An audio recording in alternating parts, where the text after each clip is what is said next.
আসসালামু আলাইকুম প্রিয় ইকোনমি লাভার্স বন্ধুরা, মাসুদ ইকোনমি ব্লগ থেকে আপনাদের স্বাগত জানাচ্ছি। আসসালামু আলাইকুম রহমতুল্লাহ।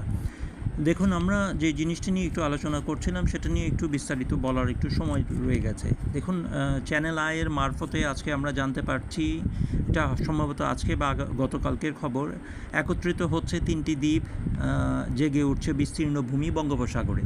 দেখুন, বঙ্গোপসাগরে এর আগেও অনেক ভূমি জেগে উঠেছে, অনেক চর জেগে উঠেছে এবং ডুবে গেছে।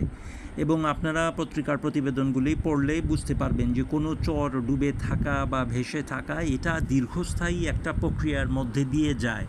হ্যাঁ, ভেসে থাকা চর আবার সমুদ্রের গর্ভে চলে যেতে পারে। আপনাদের যদি মনে থাকে, যারা একটু বয়স্ক মানুষ তাদের হয়তো দক্ষিণ তালপট্টি দ্বীপের কথা মনে থাকতে পারে। একসময় দক্ষিণ তালপট্টি দ্বীপ নিয়ে বাংলাদেশ এবং ইন্ডিয়ার ভিতরে বেশ মন কষাকষি চলছিল। এটা কার ভাগে পড়েছে সেটা নিয়ে অনেক কিছু আলোচনা হয়েছিল, প্রায় যুদ্ধাবস্থার মতো হয়েছিল। এখন আসলে সমুদ্রে দক্ষিণ তালপট্টি দ্বীপের কোনো অস্তিত্ব আছে বলে আমাদের জানা নেই, বা আদৌ সেখানে কোথাও কোনো দ্বীপ আছে কিনা আমরা জানি না। এই যে দ্বীপগুলি ভেসে ওঠার সাথে সাথেই অর্থ এইটা নয় যে দ্বীপগুলি কংক্রিটের নির্মিত দ্বীপ হয়ে গেছে।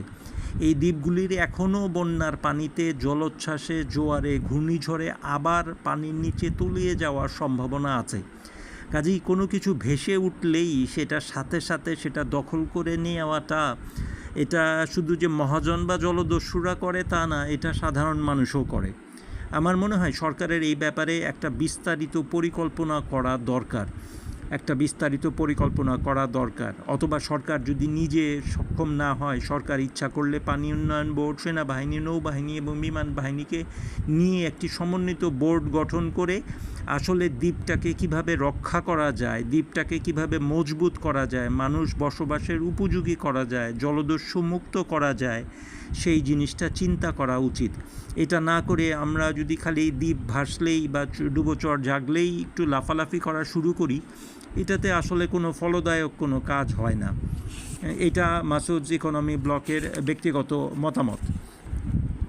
আরেকটি খবর আজকে দিচ্ছি, আজকে সমকালের পত্রিকা অনুযায়ী, সমকালকে ধন্যবাদ জানাচ্ছি, যে পানের উৎপাদন ভালো, দরপতনে দিশেহারা রাজশাহীর চাষিরা। এটাও বাংলাদেশের জন্য অত্যন্ত দুঃখের একটি সংবাদ। যখনই কোনো জিনিসের ফসল বাম্পার উৎপাদন হয়, আমরা শুকরিয়া আদায় করি অথবা করি না, কিন্তু যিনি চাষি, যিনি কৃষক, যিনি উৎপাদন করলেন, তিনি সর্বনাশের মধ্যে পড়ে যান। এক অদ্ভুত দেশ। ফসল ভালো হলে জিনিসের দাম তো সহনীয় থাকার কথা, উল্টো কৃষক দাম পায় না, বরঞ্চ মানুষের আরও কষ্ট বেড়ে যায়। সালাম সবাইকে। জি।